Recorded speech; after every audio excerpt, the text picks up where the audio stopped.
Janshakti news, निर्भीड व निपक्ष बातम्यांचं खुलं व्यासपीठ। द जनशक्ती न्यूज मध्ये आपल्या सर्वांचं स्वागत।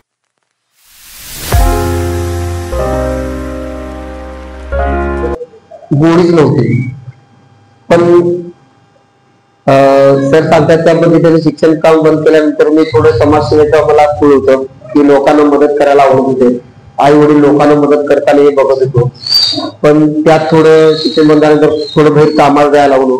काही आपल्या सांगलीतले मोठमोठे अधिकारी उद्योगपती त्यांच्या घरी मी कुत्र्यांना सांभाळायचं, गाड्या पुसायला जायचं, असं मी काम करत होतो।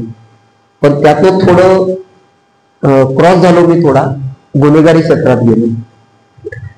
मी सांगायला लागणार नाही की गुन्हेगारी क्षेत्रात मी सगळ्यात मोठा होतो। सांगली जिल्ह्याचा मी डॉन होतो। मी एक वेळ की आपल्या इथं बिलवडीच्या माळवाडीच्या तिकडच्या पुढच्या बाजूला नांद्रा रोडला मी भरपूर काय काय कांड केले, पण मला अभिमान वाटतो की ज्यावेळी मी ते जेलमध्ये जातो, लोकांना बोलतो ना, त्या कैद्यांना बोलतो की मी बी गुन्हेगार होतो। पण अधिकारी सगळे पोलीस अधिकारी त्यांचे वाईट नसतात, सगळे चांगले असतात। कृष्ण प्रकाशजी जेव्हा सांगलीत आले, तर तुम्हाला आठवत असेल की 9 वाजता सांगली बंद होती, पण मी एकमेव माणूस होता की 5 लाखाची खंडी मानणारा सगळ्यात मोठा गुन्हेगार मी होतो की कृष्ण प्रकाश साहेबांच्या नाकावर ठिचून मागितलंय, आणि ती खंडी माझी शेवटची झाली।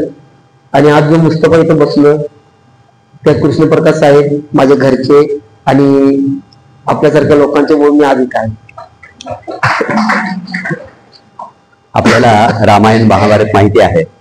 वाल्या पोळीचा वाल्मिकी झाला, एक दरोडेखोर, अट्टल गुन्हेगार, आणि पुन्हा त्यांच्या हातून रामायण सुद्धा निर्माण झालं।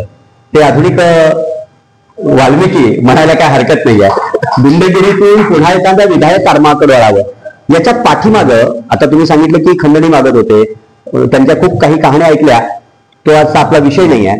पण या सगळ्या प्रसंगातून आपण एक चांगलं आता काम करावं, ही गुंडगिरी बाजूला ठेवूया आणि आपण एक चांगलं समाजसेवेचं काम करूया, असं वाटण्याची प्रेरणा नेमक्या कोणत्या प्रसंगातून तुम्हाला मिळाली? तो प्रसंग सांगायचं म्हणजे मी एक समाजसेवेचं खूळ होतच। मी जनावरांवर, प्राण्यावर प्रेम करतो अजून पण, कारण सरांनी बघितलं तर माझ्या आश्रममध्ये 25 मांजराची पिल्ले। मी आश्रमवर मी खुर्चीवर ऑफिसला बसलो की सगळी मांजराची पिल्ली माझ्या पायाजवळ। सर वैतागले, म्हणजे किती मांजराची पासा पाय। प्राणीप्रेमी आहे। तसंच एक महिला होती राम मंदिर कॉर्नरला, दोन्ही हातात किडे पडलेले, पायात किडे पडलेले, अशा अवस्थेत पडून होती। दानशूर लोक जात होती, ते त्याला पाणी ठेवत होते, टोपण काढून जेवण ठेवत होते, पण ती पायाला पाडणार आणि जसं जनावर आपण खातात तोंडाने तसं ती खात होती। पण त्या लोकांच्या मनात मी बघत होतो की ती लग्न बी तिथंच करत होती आणि प्रार्थना बी तिथंच करत होती, आणि लोक नुसतं ठेवून जाणार पण त्याला चारणार नाहीत। तर ही गोष्ट मला रोहित दांडेकर आपले सांगलीला त्यांनी म्हटलं की मुस्तफा अशी एक महिला आहे वयस्कर, आणि त्याच्या हातात दोन्ही किडे पडलेले आहेत, पायात किडे पडलेले आहेत, त्या महिलेला काय करता येईल का?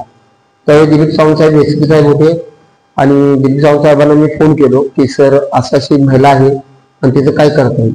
108 ची गाडी आली नाही, काही नाही, महिलेच्या अंगातलं वास मारत होतं।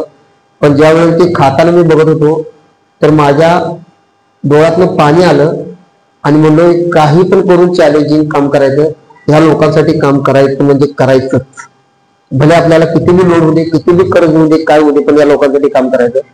त्या आजीला उचलून नेलं, सिव्हिलला मी रिक्षातनं घेऊन जाऊन दाखल केलं, 2 महिने ऍडमिट होती, व्यवस्थित झाली। मग कोल्हापूरच्या आश्रमला दाखल करून सर त्यांना मी बघितलो तर त्या आजी जाताना मला म्हणली, तुझ्यामुळे मी वाचलोय, मला तुला भाकरी करून खायला घालायची। त्याने मला धन दौलत दिली नाही, मला म्हणजे मला भाकरी करून तुला खायला घालायची। त्या आजीची मी भाकरी खाल्ली आणि त्यानंतर 2 वर्षांना वारल्या। अंतिम संस्कार करताना त्यांनी लिहून ठेवलेलं की मुस्तफानेच मला अग्नी द्यावी, आणि तर मी देणार नाही। पण मी ते इच्छा मी पूर्ण केलं, आम्ही जाऊन त्याला अग्नी दिलं, सगळं झालं।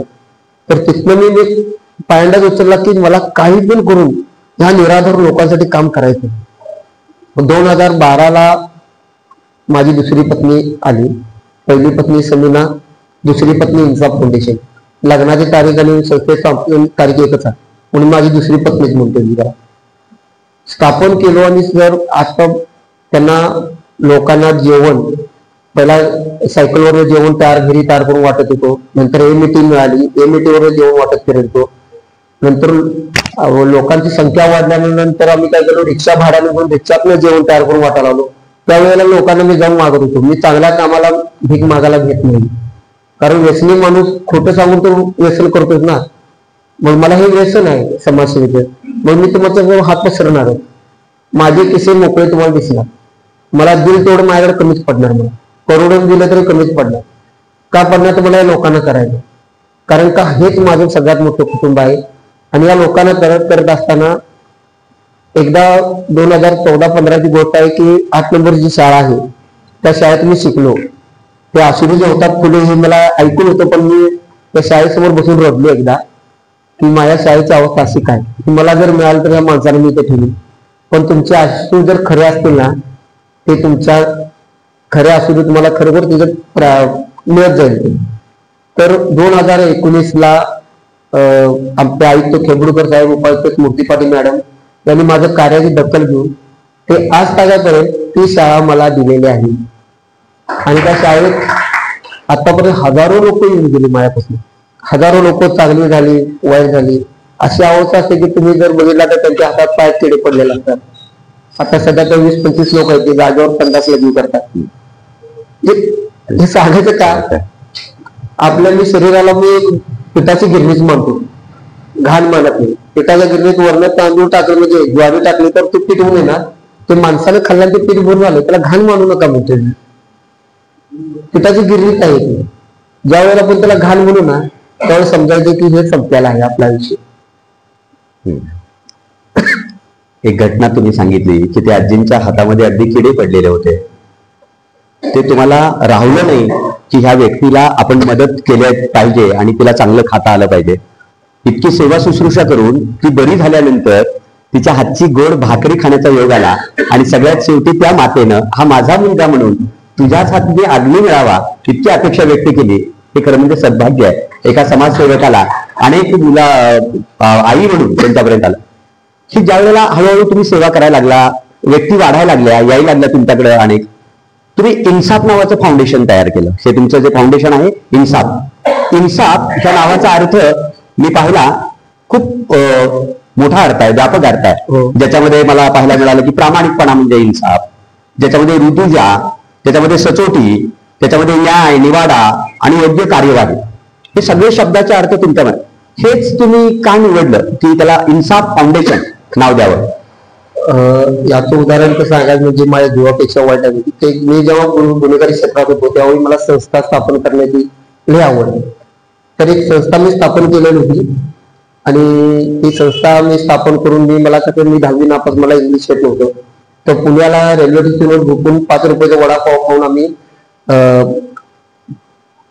कमला नेहरू पार्क मध्ये एक AWBI म्हणून संस्था आहे, त्या संस्थेचे डॉक्युमेंट आणण्यासाठी 3 दिवस मी वडापाववर होतो. आणि ती संस्था इंग्लिशमध्ये काढून डॉक्युमेंट तुम्ही एकाच माणसाला दिली.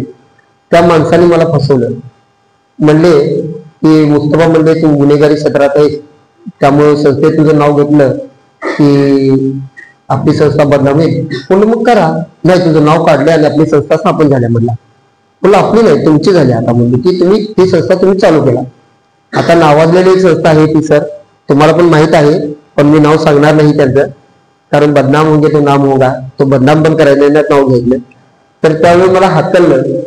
त्यावेळी मला मनाला खंत वाटली की मला न्याय मिळाला पाहिजे आणि तो न्याय मीच मिळवून, स्वतःला न्याय स्वतःच मिळवणार, हे माझ्या एका गुरुने सांगितलेलं होतं. तर मी स्वतःचा न्याय मी स्वतः मिळवलं. आज इन्साफ फाउंडेशन केवढा मोठा आहे नाही, तर मी काम वाढवून घेतला की सर आता सध्याला आपल्या संस्थेला 180च्या वर पुरस्कार मिळाले असतील. त्यात भरपूर पुरस्कार, राष्ट्रीय पुरस्कार मिळाले, सगळे मिळाले. पण मला ते पुरस्कार नको, तर मला काम पाहिजे. तुम्ही मला काम द्या, मी करू. पण मला मी न्याय मिळवून दिल्यानंतर मी त्या संस्थेवाला जाऊन भेटलो आणि म्हणलो, दादाने म्हणलो तुमच्या आशीर्वादाने मी आज इथं थांबलो, कारण निंदकाचे घर असावे शेजारी म्हणतात. पण मी वाईट काही घेत नाही. त्यानं वाईट बोलला तर बोलू दे, आपल्याला काय करायचं. आपल्याला कोणी दगड मारला तर काय म्हणायचं, दगड आहे, जाऊ दे, आपण बघायचं नाही. ते वाईट वाटून घेतलं नाही म्हणून आज इथवर आहे.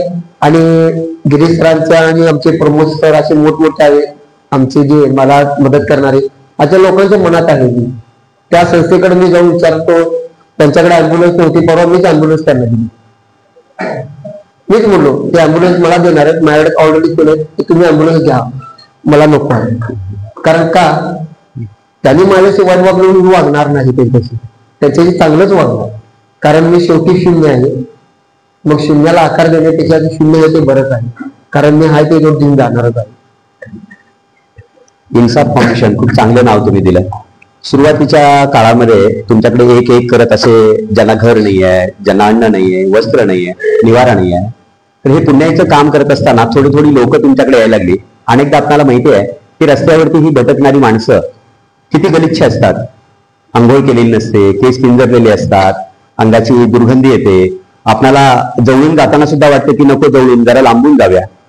अशी माणसं तुम्ही आणली तिथं. या प्रारंभीच्या काळामध्ये त्यांना पकडणं, तिथं आणणं हे सुद्धा मुश्किलीचं काम असतं. ती माणसं सुद्धा जवळ येऊन देत नाहीत. कारण जंगलामध्ये जसे प्राणी आपलं अलिप्त जीवन जगतात तसं ते आपल्यापासून सुद्धा अलिप्त राहतात. तर त्यावेळेला सुरुवातीला ही माणसं तुम्ही कुठं दिसतील तिथून तुम्ही ती आणली, तर त्यावेळेला सुद्धा खूप अडचणी आल्या असतील. तर त्यावेळेचे काही प्रसंग तुम्हाला आठवत असतील की काय झालं ते लोक आणत असताना?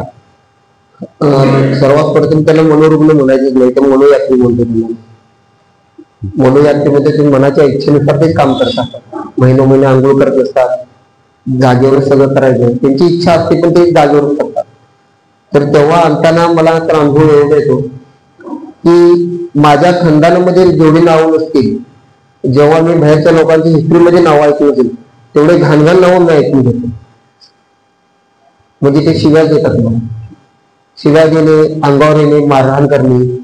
तर त्याच्या कलेने त्याच्याबरोबर जाण्यासाठी कधी ते कार्यक्रमाला आलो तर मी कपडे चांगले घालतो, नाही तर माझ्या अंगावर मध्ये टी शर्ट आणि चड्डी जास्त, कारण त्यांच्याबरोबर कसं राहावं लागतं मला. पण त्यांच्याबरोबर राहताना त्यांचं जर बदल करण्यासाठी त्यांच्याकडे एक आठवडाभर त्यांच्यावर मागू ठेवावा लागतो, त्यांना खायला द्यावं लागतं, लालून द्यावं लागते त्यांना खायची की मी तुझ्याबरोबरच आहे. कधी कधी त्यांच्याबरोबर बसावं लागतं रात्री अपरात्री जाऊन. ते म्हणतात की इथं बस, तिथं बस, चल तू खांद्यावर आतून दिली आहे. आणल्यानंतर जेव्हा आश्रममध्ये त्या माणसाला जर त्यातलं 90% चांगला झाला माझ्याकडे घेऊन आल्यानंतर ते अंगावरचे कपडे काढायला तयार नसतात, कारण तेच त्यांचं दौलत असते, धन असते त्यांचे. आता आमच्याकडे बघितला तर मी कर्मावर विश्वास ठेवणारा माणूस आहे.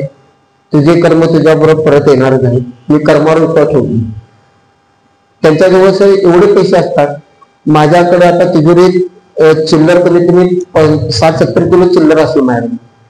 नोटा असं पुजा लागले मी बघत नाही त्यांच्याकडे, कारण मला ते नकोच आहे, कारण त्यांचे पैसे त्यांच्याकडे.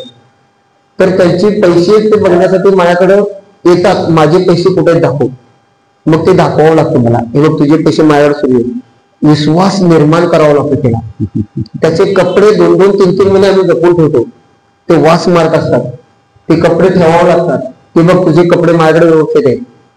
त्यांना बदल करण्यासाठी कमीत कमी एका माणसाला 6 ते 7 महिने लागतात त्याला बदल करण्यासाठी, कारण कित्येक वर्ष ते कपडे आणि अंघोळ करत नसतात. आता काही लोक माझ्याकडे आहेत की महिना अंघोळ करत नाही, पण त्याला डायट मी बदलू शकत नाही. काही लोकांना तुम्ही चांगलं किती खायला द्या, ते खाणार नाही, ते कचरा कुंडीत पडल्यालाच खाणार. मग त्याच्यासाठी मी डस्टबिन 3 ठेवले वेगळे. ते क्लिअर असतात, म्हणजे घाण नसतात, चांगले. पण ते कचरा कुंडीतले खाता म्हणून डस्टबिन ठेवलेले आहेत. त्या डस्टबिन मध्ये काय करतो आम्ही, जुनी रद्दी पेपर तर असं टाकायचं, वरती जुने कपडे टाकायचे आणि त्यात काय करायचं, कागदात नाही तर प्लॅस्टिक मध्ये ते अन्न घालायचं, त्यात ठेवायचं. मग तो जाता ते डस्टबिन मधलं खातो. तिची सवय बदलायला पाहिजे म्हणून, कारण वाईट वाटतं की त्याला ताटात जेवण द्यावं, चांगल्या ठिकाणी जेवण द्यावं, पण ते बदलण्याची सवय एकदम बदलता येत नाही त्याची. मग थोडं करून बदल करायला लागतं. मग थोडं जवळची निर्माण झाल्यानंतर माहिती, अरे बघ तू किती चांगला राहिलाय, तू कसा घाण दिसतो, जरा आंघोळ कर. तर तो लवकर आंघोळ करायला मानत नाही. मग त्याला स्वतः बसवून मला आंघोळ घालावं लागते त्याला. बाकी कुणाला ऐकत नाही. फक्त जेवढे आता जे 97 लोक आहेत ते फक्त माझा ऐकतात, बाकी कुणाचं ऐकत नाही. मी जर लांब नजर ओरडलो, काय रे काय चाललंय तुला, इकडे या म्हटलं तर पळत येतात. मी त्यांना सांगितलं आज दिवसभर तू हे काम करायचं, तेच काम करणार, दुसरं काम करणार नाही. भूक पण त्यांना माहित नसते. मग जेव्हा म्हटलं तर जेवायचं. त्याच्यासाठी अंदाजे मी घंटा ठेवलेला आहे. ते 1.5 घंटा वाजवली की त्यांना कळतं की आता जेवणाची वेळ झाली आहे, मग त्याला सांगायला लागतं की ताट घे, हात धुतला असता, लिक्विड स्वप्न हात धुवायला लागतं, ते मी समजावून सांगण्याकडे नसते. ते मग त्याला घेऊन जायचं, हातावर आपण लिक्विड घ्यायचं, मग आम्ही त्याबरोबर हात धुवायला. माझ्या तर हाताला एकदा तर सालटे गेले की त्या माणसाजवळ जाऊन हात धुवून माझ्या हाताला सालटे गेले, कारण मी स्वतः धुवायला लागलो तर मग ते धुतले, नाही तर नाही. त्या लोकांच्यामुळे मला सायलेंसचा त्रास चालू झाला, कारण मी त्यांच्यासोबत बसून मी अंघोळ करायला लागलो, कारण मी अंघोळ कशी करते त्याला दाखवायचं. मग ते माझी बघून अंघोळ करते. दिवसात 15-15, 10-12 वेळा अंघोळ करायला लागते. कपडे धुवायचे म्हटलं तर काय करायचं, माझे कपडे, अंगावरचे कपडे काढायचे, अंघोळ करून मी धुवायचं. माझी जाऊ की माझ्या अंतवस्ती फाटले, त्या अंतवस्ती घाला म्हणून सांगायला लागते. ते काय नाही, ही माणसाला परिवर्तन घडवण्यासाठी फार पोषक आहे. फक्त त्याला कसं मार्ग दाखवणं गरजेचं आहे, कारण तो आपल्या बघून अनुकरण करत असतो. अशा अनेक घटना असतात. अनुभव ऐकताना थरारक आहेत. एखाद्यामध्ये परिवर्तन करणं आम्ही शाळांमध्ये, कॉलेजमध्ये, महाविद्यालयांमध्ये शिकवतो. पुस्तक शिकवणं वेगळं, पण अशा लोकांना बदलवणं हे किती आव्हानात्मक आहे. आणि त्यासाठी अगोदर आपण कृती करायची आणि त्यांच्या कलाने त्यांना घेऊन जायचं. खूप मोठा बदल तुम्ही करताय. पण तुमच्या बरोबर आज वहिनी इथं आलेल्या आहेत, भाभी आलेल्या आहेत, तुमच्या आणखी परिवारातले इतर सदस्य, बंधू तिथं होते. परवा मी सावली निवारा केंद्रामध्ये इन्साफ फाउंडेशन मध्ये गेलो, तर त्यावेळेला त्यांचे बंधू बऱ्याच लोकांचा व्यापार सांभाळतायत. तर त्या सगळ्यांच्या, आता तुम्ही कामाला सुरुवात केल्यानंतर घरच्यांची तुम्हाला साथ मिळाली का? आणि मिळाली तर मग ती कशा पद्धतीने तुम्हाला सहकार्य करायला लागेल? साथ तर सुरुवातीपासून माझे समाजसेवेचा, ते म्हणतात ना, माणसाच्या अंगात किडे भरपूर असतात, त्यात मला समाजसेवेचे किडावं. पहिल्यांदा घरचे मला शिवाय दिली. घरचं काय तर लष्कराची भाकरी बांधायचं काम बघायचं. नातेवाईक म्हणणार की हा पोरगा फिरला गेला, नुसतं ते जगाचं काय, साप आलं जाते, जनावर पडलं जाते, डुक्कर पडलं जाते. आमच्या त्या डुकराला शिवायचं नसतं, मी डुकराची कुंडी वापरला, कारण का त्याला जीव आहे. फक्त मी म्हणतो ना, प्राणी मित्र, प्राणी मात्र आहोत. आमच्यात म्हणतात की हे कायनात पुढे अल्लाने बनवले. तर डुकराला देवानच जन्म दिला असेल, सापाला पण देवानच जन्म दिला असेल, मग त्याला मी का मारावं? त्याला जगण्यासाठी त्यांनी जगवायचं. या टायमाला मला घरचे शिवाय देणार, हे करणार, त्यात मारून मुसलमान केलं. मला लग्न लावून दिलं माझं. 31/5/2010 लग्न लावून दिलं. पानपट्टीत बसत होते. ते म्हणतात एक बाई माणसाला बिघडवते आणि एक बाई माणसाला सुधरवते. ही गोष्ट खरी आहे, ही गोष्ट खरी आहे. हसण्यासारखं म्हणजे कसं, एक स्त्री माणसाला बिघडवून शिकताना सुधरवू शकते. आज जो मुस्तफा तुमच्या समोर बसला, तो एक वेळ माणसाच्या समोर जायला लागत होता, कारण त्याच्या नावावर काही लेबलच नव्हतं. पण माझी धर्मपत्नी मला एवढी साथ दिली. आज त्याच्या अंगावरचं सोनं म्हणजे मी एकटा. जे खोटं सोनं आहे, ते सगळं बँकेत पडले 10 वर्ष झाले. नुसता व्याज भरूनच मरतो का? ते सरळ म्हणते मला, तुम जिंदे हो, तुम मेरे सोने हो, वो खोटा सोना मुझे नहीं चाहिए. गळ्यातलं डोरलं पण त्याने घाणवत ठेवा दिली मला काही नाही. तसं देवाची कृपा बी एवढी चांगली असते. ते मनामध्ये मी रील्स मध्ये बघतो, भगवान बच्ची लडकी ऐसे ही किसको नहीं देता, जो राजा होता है उसको देते. म्हणून देवाने मला 2 मुली दिल्या, 2 मुले. मी विचार केला, अरे एवढं सगळं झालं आणि मी ते आयुष्य बघतो या लोकांचं की मोठमोठ्या पदावर असतात, हे सगळं करतात, जाताना अंतिम संस्कार मलाच करायला. मग आता मी काय करायचं म्हटलं, आता काय, देवाला पण माहीत झालं, म्हणून निसर्गाला बी कळालं की हे दानशूर आहे. या मुली पण दान होतात. कन्यादान झालं की आम्ही दोघं नवरा बायको कुठे तर वृद्धाश्रममध्ये पडू आणि काय इस्टेट कमवू नये. तुमच्यासारखी लोक जे आहे ते म्हणजे इस्टेट म्हणायचं आणि बसायचं सगळं दान करून टाकायचं. यासाठीच मला जन्म आहे. आता माझी पत्नी, माझे पुतणे, माझे भाऊ, घरचे एवढी साथ देतात मला. आता भरपूर साथ, म्हणजे 24 तास माझ्या कामात मदतीला असतात. पहिला थोड्या दिवस झालं की त्यांना माहित नव्हतं समाजसेवा म्हणजे काय, लष्कराचे भागी ते भाकऱ्या भागायचे. नंतर त्याला कळायला लागलं की त्या समाजसेवेमुळे माझ्या लोकांत पत वाढत गेली, काही लोक मदतीला यायला लागली. त्यावेळी पदर मोड करून करत होतो, पण आता काही नाही. सगळे जे येतात देतात. फक्त मी एकच सांगतो की सर मला अनुभव आहे, समाजसेवेचे धंदे भरपूर चालू आहे सर, अनुभवाचे नाही. पण तुमची जर सेवा चांगली असेल ना, तुम्हाला मागायची गरज लागणार नाही, तुमच्या दारात येऊन पडणार. कुटुंबियांची साथ किती चांगली आहे, खूप चांगलं उदाहरण आहे. अनेकदा सुरुवातीला त्यांना कुटुंबाकडून विरोध झाला, लष्कराच्या भागऱ्या कशाला भासता, काय कामाचं. पण हळूहळू यांना मान सन्मान मिळायला लागला. समाजामध्ये हे चांगलं काम आहे हे घरच्यांना कळायला लागलं आणि घरच्यांनी पण मुलाची साथ केली. आणि त्या साथीमध्ये सांगतात त्यांची जीवनसाथी यांची बहुमोलाची साथ आहे की ज्यामुळे ते उभे आहेत. कुटुंबाची साथ मिळते. तसं समाजामध्ये आता परवा मी यांच्याकडे मुस्तफांना भेटायसाठी गेलो या संदर्भानं. त्या दिवशी एक पत्रकार तिथे आलेले होते आणि तिथे एक कुटुंबीय थांबले होते वाट पाहत मुस्तफांची. त्या दिवशी त्यांच्या मुलीचा वाढदिवस होता आणि वाढदिवस साजरा करत असताना त्या मुलीचा वाढदिवस साजरा करण्यासाठी मुस्तफांची वाट पाहत होते. आणि त्यावेळेला तिथं ते पत्रकार आले, ते माझ्याही ओळखीचे होते. तर त्यांनी असं सांगितलं, आज माझ्या मुलीचा वाढदिवस आहे, पण मी जे खाऊचे पैसे तिला दिलेले आहेत त्या पैशातून तिनं जे केक आणि बाकी काय आणलंय, ती फळं आहेत, तर ती इथल्या सगळ्या लोकांना वाटायची आहे. अशा पद्धतीची साथ करणारी लोक मुस्तफांच्या जवळ आहेत, ते त्यांचे चांगले मित्र आहेत. तर त्याबद्दल तुमचा अनुभव सांगा की लोक मदतीला कशी धावून येतात. मला आठवतो तो 2019चा महापूर सगळ्यात भयानक, आणि ते फिनिक्स पक्षाप्रमाणे झेप घेण्याची ताकद मला मिळाली तर त्या 2021चा महापूर. ज्यावेळी 2019चा महापूर चालू होता त्यावेळेला आबाळमाय फाउंडेशनचे प्रमोद कोगुले सर, आपली टीम, चिंतामणी मोटरची टीम, अशी आम्ही टीम काम करत होतो. पण ते आघात नाही तर घात पण नाही, काहीच नाही. पण निसर्गाची माझ्यावर दूरदृष्टी म्हणायची की काहीतरी उभा राहण्यासाठी काहीतरी घालवावं लागतं. महापुरात मी सर्वांना मदत करत होतो आणि एकाची पाणी वाढ झाल्यामुळे मी त्याच्यावर मदत करत आणि माझं घर तिथंच होतं, घर पाण्यात होतं. पण मी लोकांना मदत करताना माझ्या घरात मोठी चोरी झाली. माझे सगळे पुरस्कार पाण्यात वाहून गेले, तरंगत होते. जे नष्ट होणार होते, आज ना उद्या नष्ट होणार होते, ते गेले.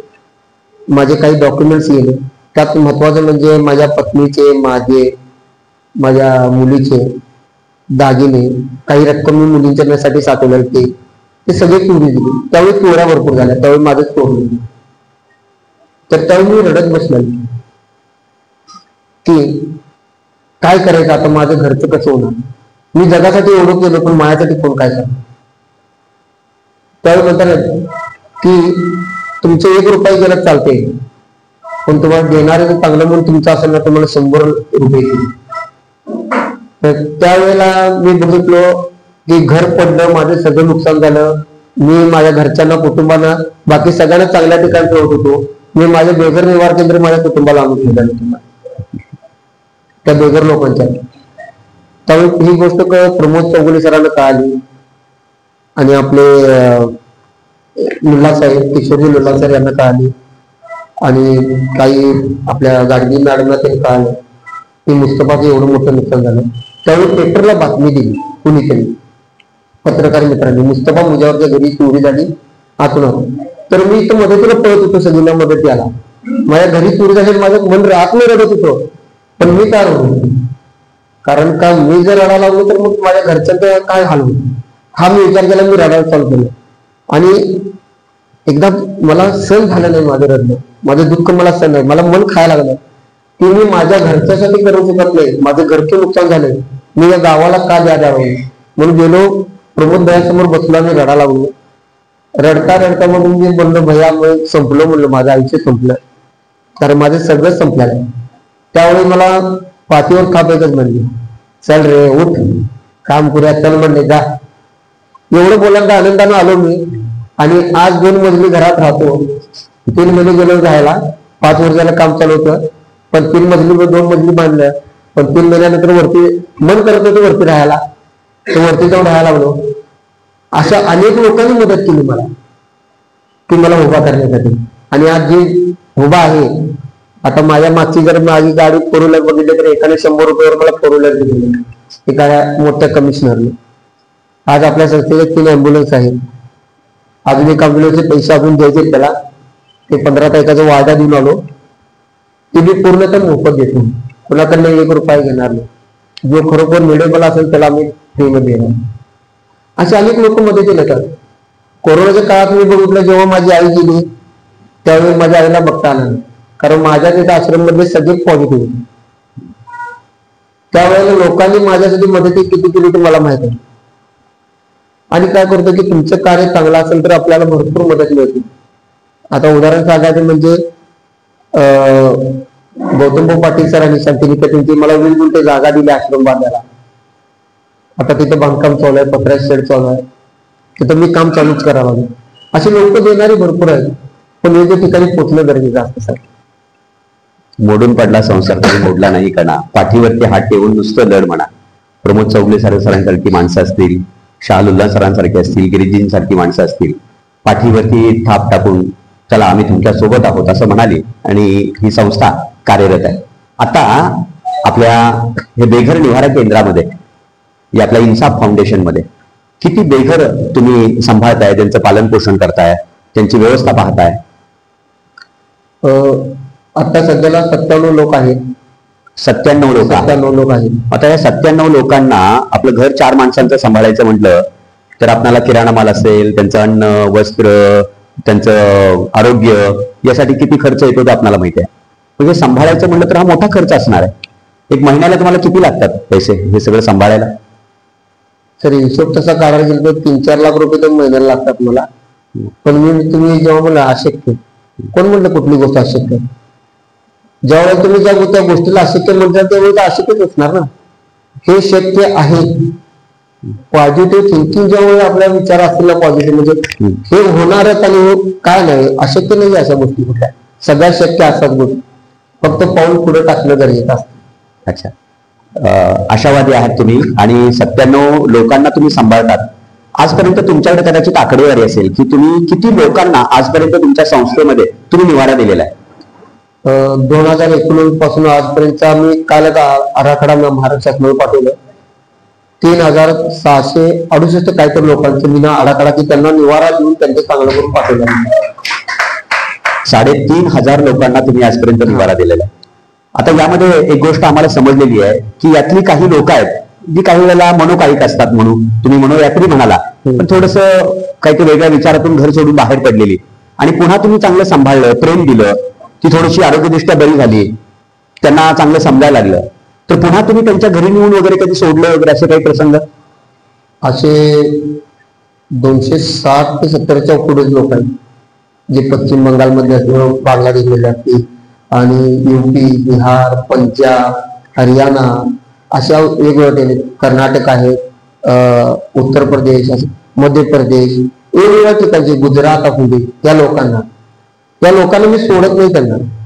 मी त्यांना व्यवस्थित पहिला करतो, म्हणजे आपण सर्वजण मिळून त्यांना व्यवस्थित केलं जातं. पण नेऊन सोडणं फार सोपं आहे सर.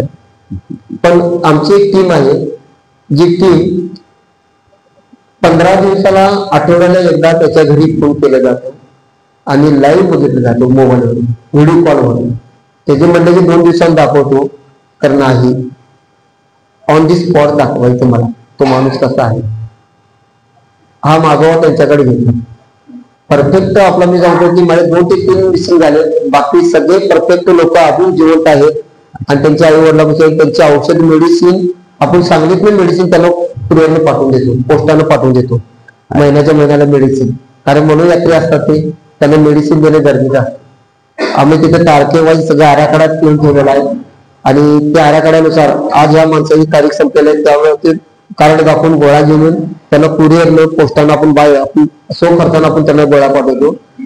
कारण माणसं सांभाळणं सोपं आहे, त्यांना खायला घालणं सोपं आहे, त्यांना अंघोळ घालणं सोपं आहे, पण त्याला शेवटपर्यंत बघणं फार गरजेचं आहे. म्हणून मी म्हणतो ना, कुठलंही कार्य तुम्ही शेवटपर्यंत करतो, नाही करत नाही. कारण आज 15 जणांच्या गोळ्या पाठवलो दुपारी, म्हणून मी तुम्हाला म्हणलो सर मला थोडा वेळ मी गोळ्या पाठवून आलो, मी येतो. सगळं पोस्टात ते दिलं, या गोळ्या तिथे पाठवायच्या, मग मी जाणार कार्यक्रमाला. किती जबाबदारीनं काम करताय. दुपारी येण्यासाठी जबाबदारी माझ्याकडे होती, मुस्तफाला इकडे घेऊन यायची. पण तुम्हाला त्याचं कारण समजलं असेल की थोडासा जो वेळ 15-20 मिनिटाचा लेट झाला असेल, एक काळजी आहे की त्यांची औषधं संपलेत आणि ती दिली पाहिजेत, आणली पाहिजेत, पोहोचली पाहिजेत, मिळाली पाहिजेत, या पद्धतीनं काम केलं. जवळजवळ 250-300 माणसांना तुम्ही पुन्हा त्यांचं घर मिळवून दिलं. खूप चांगली बाब आहे. त्यात ती माणसं प्रेम लावतात, आपल्याला जीव लावतात आणि त्यांचं आपलं नातं सुद्धा एक वेगळं बनतं. पुन्हा काही काळामध्ये तुमच्या त्या निवारा केंद्रामध्ये तिकडे सोडत असताना त्यांना पुन्हा असं वाटलं का की पुन्हा आपल्याकडे यावं, किंवा त्यांच्याशी आपले असे ऋणानुबंध झालेत, असे काही प्रसंग असतील? सध्या तर आपल्याकडे 3 जण आले की त्यांना 2022ला मी सोडलेलं त्यांच्या घरी, पण त्यांच्या घरच्यावर त्यांचा विश्वास नाही. ते परत रिटर्न माझ्याकडे आले राहायला. मुझे भैया चाहिए, मेरे को भैया बात जाणं. त्याचे घरचे रडायला आले, म्हणजे माझा बाप एवढ्या दिवसांत भेटलाय, पण मी तुझ्याकडे येणार. ते म्हणलो काय ना भाऊ, ये बाप परत ये म्हणलो. त्याला पैसे पाठवून दिलो, त्याला पुणे त्याला पैसे दिल्यानंतर ते ट्रेन माझ्यापाशी बरोबर आश्रम मध्ये. असे 3 जण आहेत की त्याला सोडलेल्या घरी घरचा पत्ता सगळा आहे, पण तिथे राहायला तयार नाही.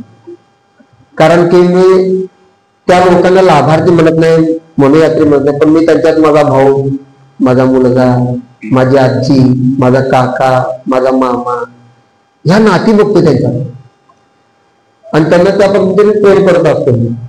कधी मी तिथे गेल्यानंतर मी काही लोकांना प्रेमानं रागवतो, प्रेमानं आनंदात असतो, त्यांच्या हसत खेळत असतो. पण वाईट केव्हा वाटतो, जेव्हा ते आपल्या जवळच मिळत होतात, जेव्हा नाती नसतात, काय नसतात, देवाराचं औषध मिळत होतात, त्यावेळेस एवढं वाईट वाटतं. ती म्हणतो जीना मैंने सीख लिया यार,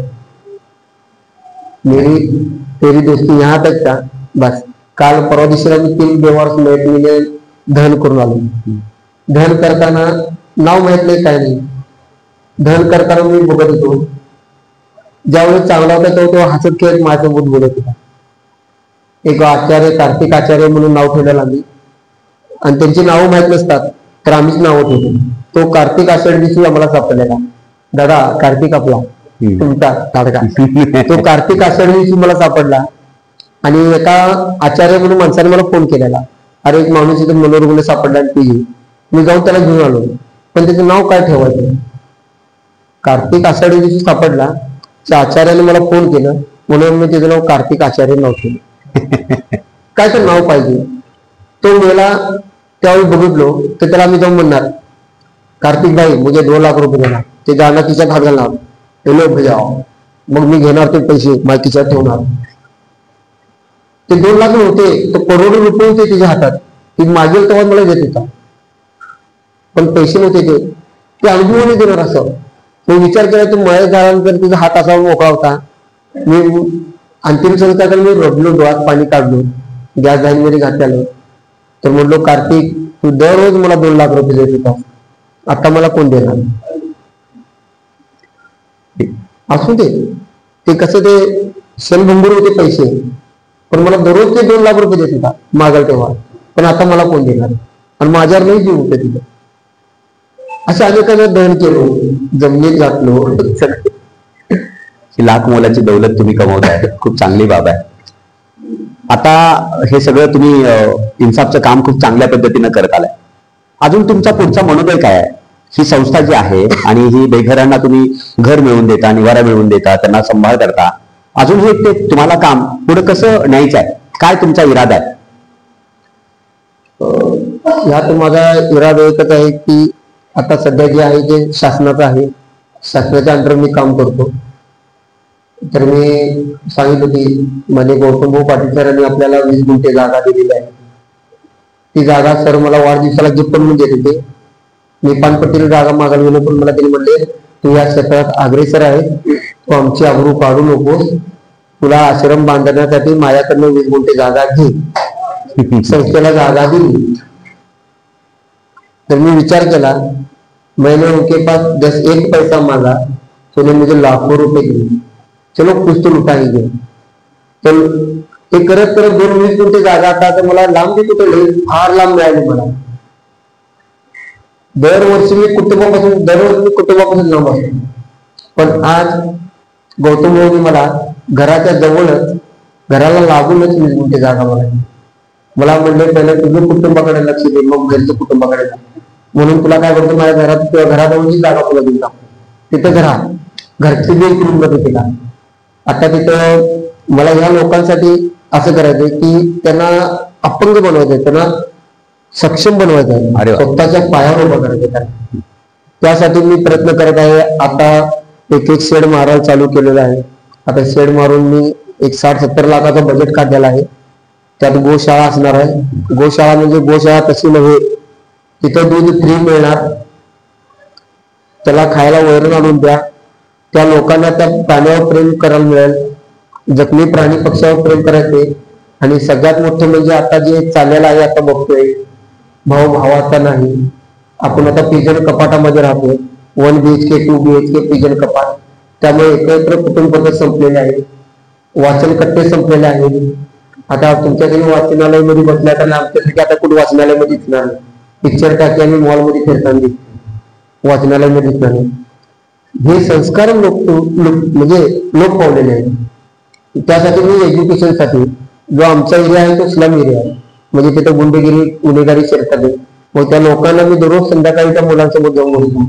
मग याला संस्कारासाठी मी तिथे एज्युकेशनसाठी चालू करणार आहे. पण याच्यासाठी 60-70 लाख रुपये म्हणजे माझ्यासाठी फार थोडं आहे. पण कधी तुमच्याकडे 1000 हात आले तरी माझ्या थोडं आहे. मला काम करायचं आहे.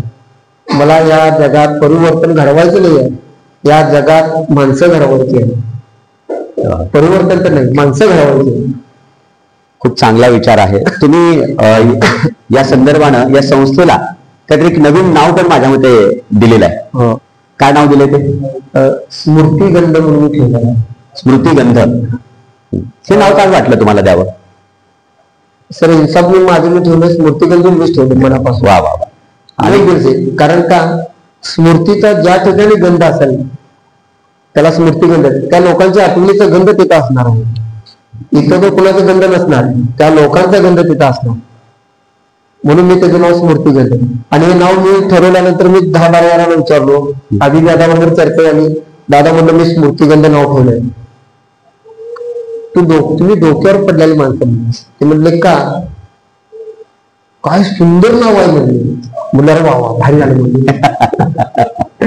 म्हणून मला बघा एक सांगतो की माझ्या शरीरात माझा विचार चांगला आहेत म्हणून मला चांगले विचार येतात, तुमच्यासारखे लोक माझ्याबरोबर आहेत म्हणून मला चांगलंच नाव दिलं. म्हणून मी स्मृतिगंधच हे नाव फायनल केलेलं आहे, स्मृतिगंध सेवालय. वा वा. स्मृतिगंध सेवालय खूप चांगली संकल्पना आहे. त्यांनी मनोबल व्यक्त केलेला आहे की या स्मृतिगंध सेवालयामध्ये अशी मुलं येतील, शिकतील. केवळ आपण एकाच कामावरती आता आपण बोलत राहिलो, खरं म्हणजे हे प्राणी मित्र आहेत. कुठं साप निघाला सापाला पकडतात, कुठं कुत्र आजारी आहे, कुठं मांजर आजारी आहे, कुठं गाढवा आहेत, कुठं घोडी आहेत, आणखीन कुठं काय असेल तर त्यांची सुद्धा ते सेवा करतात. प्रत्येक प्राण्याचा जीव जाणून, ज्याला भूतदया हा जो आपल्या संत वाङ्मयामध्ये असणारा जो विचार आहे हा त्यांचा आचार आहे. ते स्वतः त्या पद्धतीने वागतात. त्यांनी त्याचबरोबर आणखी मुलांसाठी सुद्धा काही ही सापडणारी माणसं आहेत, पण ज्या पालकांना मुलांना शिकवता येत नाही त्यासाठी सुद्धा एक दत्तक योजना तुम्ही काहीतरी चालवलेली आहे. त्या योजनेबद्दल जरा थोडक्यात सांगा. सध्या आपल्याकडं 253 लोक मुलं, 253च मुलं मी ठेवलेले आहेत.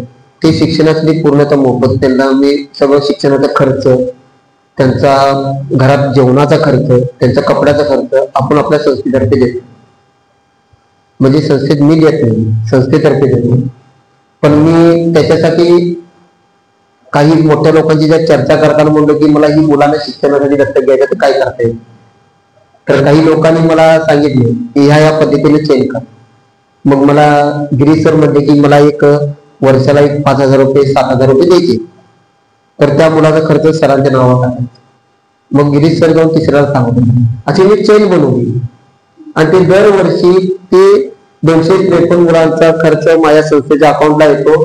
त्या मुलाला मी देतो, त्याची पोच पावती त्या माणसाकडे पाठवून देतो. म्हणजे सत्यता ठेवली म्हणून 253 मुलं आता शिकत आहेत. त्यातलं एक आता UK मध्ये जगवार कंपनीत वार्षिक 50 लाख पगाराच्यावर नोकरी लागलेला आहे. 1 वर्ष झालं. मध्यंतरी 2 महिन्यापर्यंत पेपरमध्ये आर्टिकल एक आलेला मोठा, ऊस तोडी कामगाराचा मुलगा बीडचा होता. त्याला मी सांगलीतच दत्तक घेऊन ठेवली. हुशार होता तो. आता सांगली वन विभागमध्ये, सांगली पोलीसमध्ये, मुंबई पोलीसला याचा आपले या दत्तक योजनेतले 12 मुलं आता पोलीसमध्ये आहेत, वन खात्यामध्ये आहेत, पोलीसमध्ये आहेत, अनेक ठिकाणी मुलांना दिले. पण मी दत्तक नाही. मी म्हणतो की ज्या माणसाने तुला दत्तक दिलं ना त्या माणसाला जाऊन तू पहिला शुभेच्छा दिली, मला देऊ नको. मग त्या माणसाला कळतं, ती लोक मदतीला येतात मला. असे अनेक आहेत. आता रुग्णवाहिका महाराष्ट्रातली पहिली प्राण्यांसाठी मोफत अँब्युलन्स असेल तर आपली इन्साफ फाउंडेशन. देवारात जनावर कुठे जखमी तिथं अँब्युलन्स आपली जाऊन दिली. आता ते वाढलं, ते भावाची दिले. सध्या सांगली 2 अँब्युलन्स आहेत, ते पुरवठा मोफतच देते मी. असं अनेक काम करायचंय मला काम द्या, मी काम करायला तयार आहे. खूप छान काम करताय. फक्त माणसांमध्येच जीव आहे असं नाही. गाडगे महाराजांचं जसं देव देवळात नाही, देव दगडात नाही, तर देव माणसात आहे आणि देव प्राण्यामध्ये पण आहे. ही भावना तुमच्या मनामध्ये आहे, त्या पद्धतीनं काम करता. शेवटच्या समारोपाला येताना एक प्रश्न विचारतो. थोडं मोठं काम करताय, खरंच लोकांची साथ तुम्हाला आहे ही सांगताय, तरी पण समाजाकडून तुम्ही काय अपेक्षा व्यक्त कराल की असं आम्ही काम करत असणाऱ्या मंडळींना समाजानं कशा पद्धतीचं सहकार्य करणं अपेक्षित आहे, ते थोडक्यात सांगा. की कोणती मदत केली तर आमच्यासारख्या संस्था आणखी चांगल्या पद्धतीनं काम करतील. मी दुसऱ्याचा विचार न करणार, तो पहिला माझा विचार करणारा माणूस आहे. कारण का आता जे स्मृतिगंध सेवालय मी स्थापन करत आहे आपण, ह्यासाठी तुम्ही साहित्य रूपानं मला शेड मारून द्या, मला काम द्या, मला तिथे लोकांची सेवा, जी माझी इच्छा आहे, जे माझं व्यसन आहे ते मी पूर्ण करण्यासाठी मी तुमच्यासमोर हात पसरवायला मी देणार नाही. कारण का निराधार लोकांना आधार देणे सोपं आहे, पण ते चालवणं फार अवघड आहे. आता माझ्या अंगावर किती लाखाचं कर्ज आहे ते मलाच माहिती. कारण का कर्ज तर एक तर कर्ज बुडेल, नाही तर मी बुडेल. बँक का निर्णयावर बसणार नाही, कारण कर्ज मी काढणार आहे. मी मेल्यानंतर काय करणार आहे ते घेऊन? माझ्या जीवावर काहीच नाही, सगळं दान केलेलं आहे. एक तर कर्ज बुडलं नाही तर मी बुडेल, मी त्याला भेट नाही. पण माझ्या पश्चात हे काम सातत्याने चालू राहून याच्यासाठी दानशूर लोकांनी मदत करणं फार गरजेचं आहे. आणि आता जे 60-70 लाखाचा जे प्रोजेक्ट आहे ते मी आमचे प्रमोद चौगुले सर यांच्याकडनंच मी तयार करून घेतलेला आहे. त्यांनी सगळं बघतात. याच्यासाठी मी म्हणतो की तुम्ही दान देताना जरा तटोलो म्हणतो मी सर, आपण पहिला बोलताना सत्यता बघा, मगच दान द्या. सत्पात्री दान.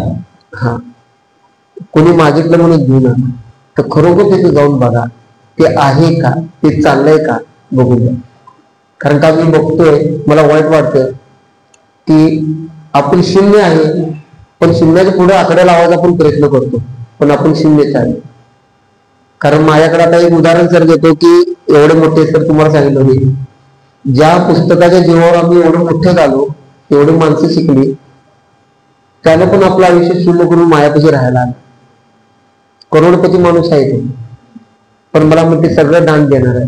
मला म्हणते तुझ्या नावावर ते संस्कृत दान देतील. म्हणलं नको, म्हणलं मला काय, कारण ऑलरेडी 3x6 जागा माझ्या नावावर बुक आहे, त्यामुळे तुम्ही मला जागा बिगा देऊ नका. जे काय करायचं या लोकांसाठी करा, फक्त मला काम द्या.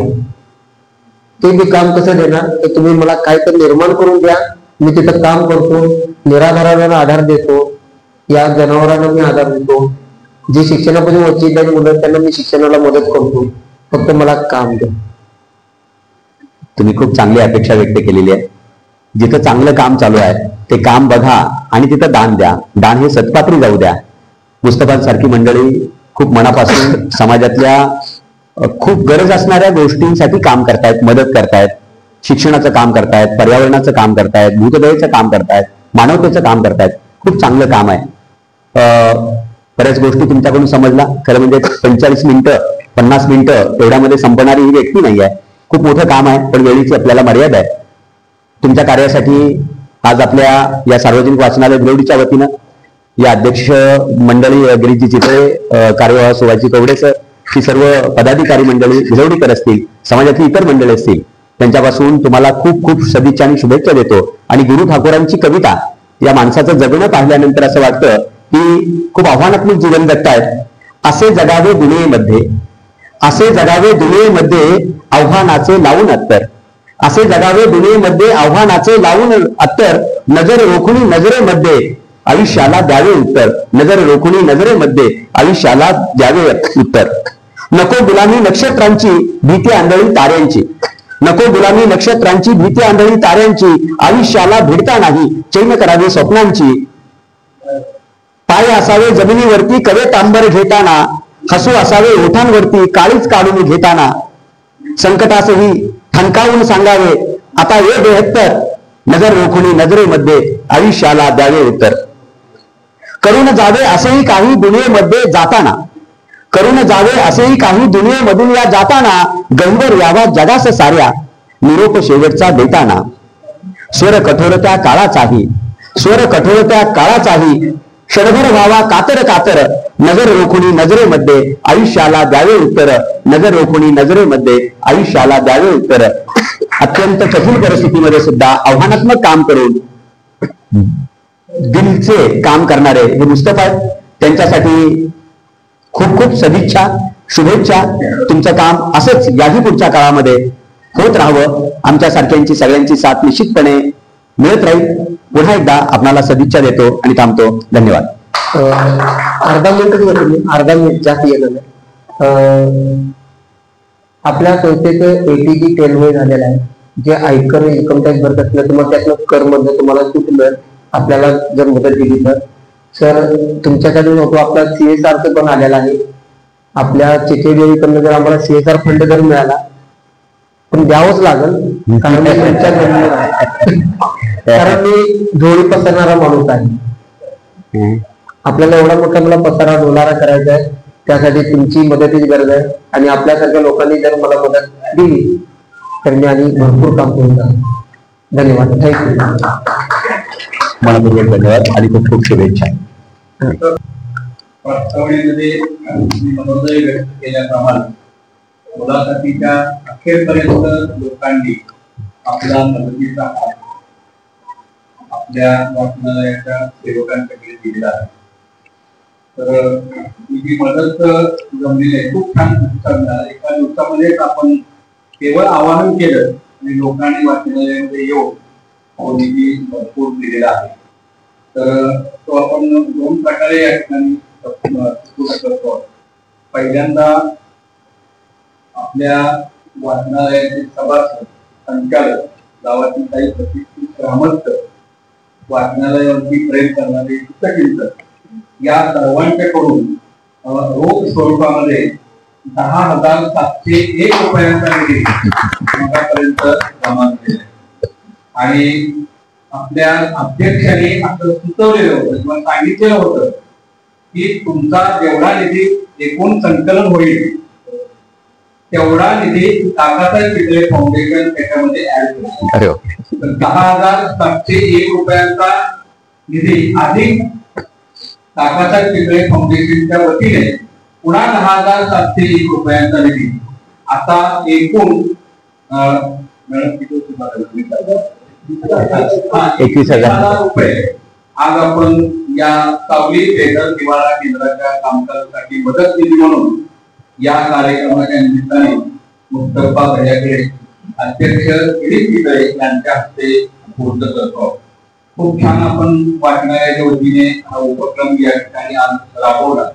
एक काकासाहेबांना कृतीने आपण या ठिकाणी अभिवादन केलं असं मला वाटतं आहे. तेव्हा मी गिरीजींना विनंती करतो की हा निधी आणि काकासाहेब पितळे फाउंडेशनचं 10,701 रुपया निधी वर्ग करण्याचं अकाउंट पत्र, हे दोन्ही निधीचे कागदपत्र आणि रोख निधी गिरीजींच्या हस्ते आपण या ठिकाणी उपलब्ध करतो.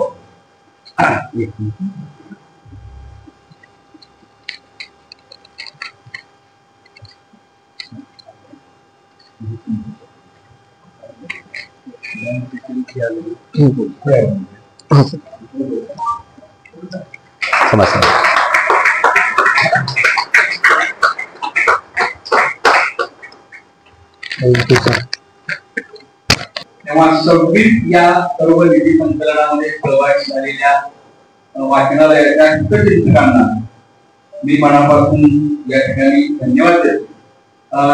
कसा निधी संकलित होतो आणि लोक किती हिरिरीने सहभागी होतात त्याला मी निश्चित वरती व्यक्त करत आहोत.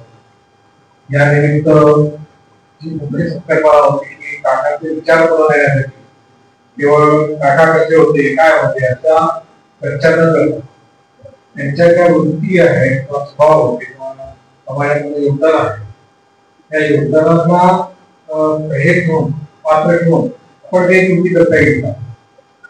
पूर्वी आमच्या गेल्या 3 ते 4 वर्षामध्ये आपण काही व्याख्यान आयोजित केली होती लोकांना. यावर्षी आपण एक कृतीशील व्याख्यान जोडलेला आहे आणि मुस्तफासारख्या चांगलं काम करणाऱ्या समाजामध्ये काम करणाऱ्या व्यक्तीला त्याच्या संस्थेला आपण इथे काय समाजामध्ये अडचणी असतात त्याच्यावर मात करण्यासाठी एखादा माणूस कसं आपलं सगळं आयुष्य बाजूला ठेवून कणाला लावून काम करतो समाजापुढं यावं त्या उद्देशाने त्यांनी बऱ्याच प्रश्नावर काम केलं असेल बोललं असेल. पण गिरवणीमध्ये जागर व्हावा या बोलवलं आला त्याबद्दल मी धन्यवाद बोलतो. आणि हे काम करतायत त्याच्याबद्दल जास्त महत्व हे करत असताना सरांनी एक सांगितलं की आपण फंड वाढवूया.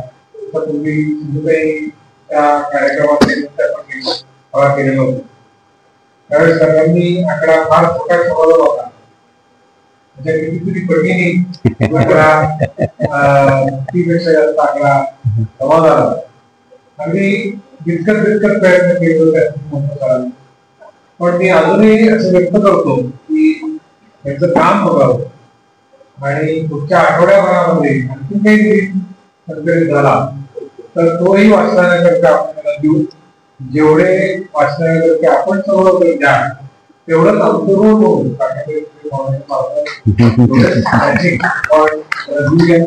अर्थात त्यांनी जो काही कृषीबंधाचा घाट असलेला आहे तो प्रचंड मोठा आहे. त्याच्यासाठी आपण किती जमू ते थोडंसं पडणार आहे. पण आपण त्याच्यासाठीही प्रयत्न करू आणि जास्तीत जास्त त्या गोष्टींसाठी कशी मदत करता येईल हा विचार करून. पण आज तुम्ही जे काम करताय त्याच्यासाठी आज आजच्या या दिनानिमित्त आपण भरघोस विरोधीकरांना आपल्याला मदत केली आहे. तर मी सर्व विरोधीकरांचं धन्यवाद व्यक्त करतो आणि आपल्या कार्याला शुभेच्छा देतो. एवढं चांगलं काम करताय आपले कुटुंबीय सगळे आपल्या बरोबर आहेत. जाती धर्माचा कुठलाही पंथाचा विचार न करता समाजासाठी काम करणं फारशी सोपी गोष्ट नाही. पहिल्यांदा तू कोण आहे असं विचार करण्याची समाजाची आताची पद्धत आहे. पूर्वी सुद्धा विचारलं जायचं तू कोण, तुझी आई कोण, बाप कोण, कुठं राहतोस. पण त्याचा ओळख म्हणून असणारा संदर्भ वेगळा होता आणि आजच्या युगामध्ये असं विचारण्या पाठीची ओळख वेगळा संदर्भ असतो. असं असताना आपण जे काम करताय त्याच्याबद्दल खरोखर एक वाखाणण्याचं काम आहे. खरंच समाजाची उन्हापणे काम करताय आणि लक्षात येतं की सागरीच्या ठिकाणी सुद्धा एवढ्या प्रमाणामध्ये या कामाची जर व्याप्ती असेल तर महाराष्ट्रात देशात किती प्रमाणात मोठं काम करायची गरज असेल त्या गोष्टीची. सरकारचे योजना महत्व असतील आजच की तुमचे निराधार योजनेच्या काही नाही. पण ह्या सगळ्या गोष्टी विचार घेतल्या तर सरकारकडे कुठल्या गोष्टीला पुढे पडणार नाही. जो काय म्हणतात ना जे कधी पडलं तर राजा काय करेल काय गाव करेल ते राव करेल. गाव करेल ते राव काय. शेवटी लोकशाहीमध्ये सरकारचे हात हे लोकांनीच बांधायचं. लोक जे करतील त्याच्या काही जास्त सरकार नाही एवढा कॉन्फिडन्स मला आहे. आपण सर्वांनी म्हणून अशा संस्थांना मदत केली पाहिजे, जाणीवपूर्वक मदत केली पाहिजे असं आवाहन मी परत एकदा करतो. हे आवाहन थोडं लांब करण्याचा उद्देश हा आहे. इतर संमेलनात पण ते आवाहन आहे पण आता आपण थोडंसं रेकॉर्डिंग पण केलेलं आहे हे चॅनल्सवर आपण देणार आहोत. त्याही माध्यमातून ज्या ज्या लोकांपर्यंत हा संदेश होते विनंती करते सार्वजनिक वाचनालय मिळवणी मार्फत आणि फाउंडेशन मार्फत अशा संस्थांना आपण मनापासून जिल्हा लोकशाही मदत करूया आणि पुन्हा मुलाची पाकळी होत त्यांच्या कार्यात सहभाग घेऊया. एवढंच बोलतो. धन्यवाद.